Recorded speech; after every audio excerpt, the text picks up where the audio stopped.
The Nigerian Senate approved President Muhammadu Buhari's request for adjustments to the 2022 fiscal framework.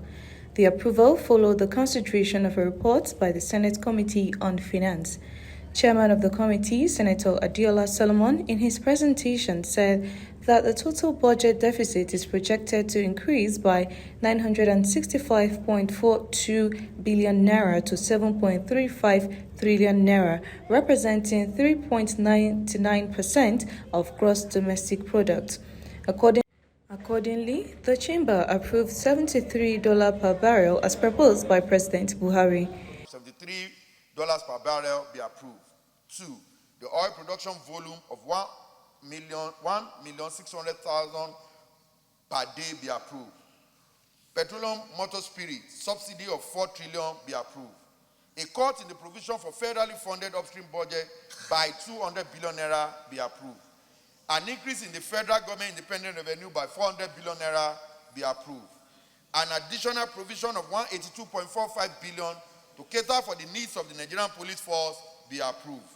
Domestic debt service provision of 76.13 billion and the net reduction in the statutory transfer of 66.07 billion be approved as follows. Conclusion. Okay. The fiscal deficit of 7.35 trillion be approved. Lawmakers who took turns to make contributions during consideration of the report on the review of the 2022 fiscal framework blamed the country's economic downturn on crude oil theft. Why are we here is because there's a security failure. And we have to address that and ask ourselves, how soon will it take us to get out of this oil stealing, different embarrassing statistics about 85%, 95%. People just quote figures of the quantity of oil that has been stolen. And that's where we are. Mr. President, I think this is a painful vacation. And on a parting note for a vacation, this is not a happy place to be. For the development of our nation. So this Senate should be on record, just like Senator Adetunbi had said, to have insisted and to have noted that these negative trends have to be addressed very, very seriously by the executive arm of government.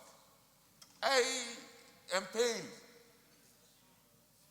I'm pained to say that from the way things are going. From the presentation of the chairman here, which is what was presented to him from finance, what we have here is that it will be financed from the capital market. Mr. President, as far as I'm concerned, as far as we know, this does not exist. Mr. President, when you have a deficit as high as 7-point-something trillion, with a threshold of 3.99, which is totally and absolutely above the threshold as presented by the Fiscal Responsibility Act, it means that the budget ab initio cannot be implemented. We cannot have a budget with this kind of deficit and then the financing items are so fluid. There's nothing specific, it's very fluid. Capital market, how? He also called for a stop to the importation of refined petroleum products into the country so as to cut down on expenditures incurred in the process, as well as to maximize profits from crude oil sales. The Senate President, Ahmad Lawan, in his concluding remarks, called on the federal government to take radical steps towards stopping the theft of crude oil by economic saboteurs.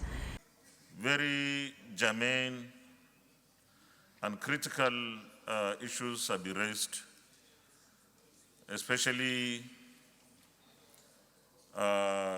in the area of how the economy is affected because of loss in revenue as a result of oil theft. And of course, the other macroeconomic issues are genuine and concerning. For me, I think we shouldn't play politics with this. The truth is, we need to find answers. and I don't think the answers are going to be easy to come by. Radical decisions would have to be taken, but before we find answers, we have to live with this.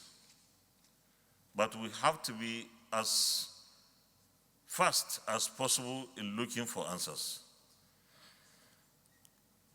I had a session with the Chief of Defense Staff about a month ago. And my discussion with him was on the oil theft and the efforts of our security agencies to combat this menace. And like we know, our security agencies are doing their best, but we have people, our people, who are sabotaging the oil industry, because the oil theft is not perpetrated by somebody else, but by people who are citizens. So we need to continue to support the security agencies in whatever way possible so that they're able to deal with this. The request by President Buhari for a revision of the 2022 fiscal framework was approved by the upper chamber after consideration of the report of the Finance Committee.